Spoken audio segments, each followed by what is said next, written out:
சிறுபான்மை மக்களை பாதுகாக்கும் இயக்கம் என்பதை போன்ற தோற்றத்தை உருவாக்கி வைத்திருக்கிறது திமுக என்று எடப்பாடி பழனிசாமி விமர்சனம் செய்துள்ளார்.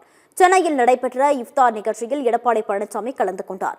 அப்போது பேசிய அவர், சிறுபான்மை மக்களுக்கு ஆதரவான இயக்கம் அதிமுக என்றார். மதபேதம் இல்லாத இயக்கம் அதிமுக என்றும் எடப்பாடி பழனிசாமி குறிப்பிட்டார்.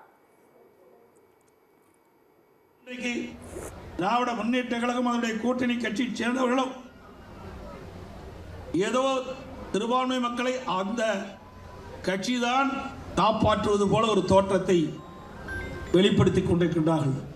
உண்மையிலேயே சிறுபான்மை மக்களை கண்ணை இமைகாப்பதை போல தாக்கின்ற அரசும் அதிமுக அரசு, அதிமுக கட்சி. எங்களுடைய அதிமுக கட்சியை பொறுத்த வரைக்கும் மதமும் ஜாதியும் இல்லாத ஒரு இயக்கம், மதத்திற்கும் ஜாதிக்கும் அப்பாற்பட்ட இயக்கம் அதிமுக இயக்கம்.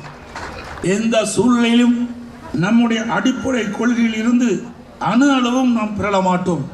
ஒவ்வொரு தொகுதியிலும் வெற்றியை பெற்றுத்தரும் வேட்பாளர்கள் தேர்வு செய்யப்படுவர் என்று எடப்பாடி பழனிசாமி தெரிவித்துள்ளார். சென்னை எழும்பூர் இஃப்தார் நோன்பு திறப்பு விழாவில் பங்கேற்ற எடப்பாடி பழனிசாமி செய்தியாளர்களை சந்தித்து பேசினார். என்டிஏ கூட்டணியில் விரைவில் தொகுதி பங்கீடு பேச்சுவார்த்தை நடத்தப்படும் என்று அவர் குறிப்பிட்டார். தேர்தலுக்கு இன்னும் காலம் இருப்பதால் பொறுமையாக உணர்வு பூர்வமாக வேட்பாளர்கள் தேர்வு செய்யப்படுவார்கள் என்றும் அவர் குறிப்பிட்டுள்ளார்.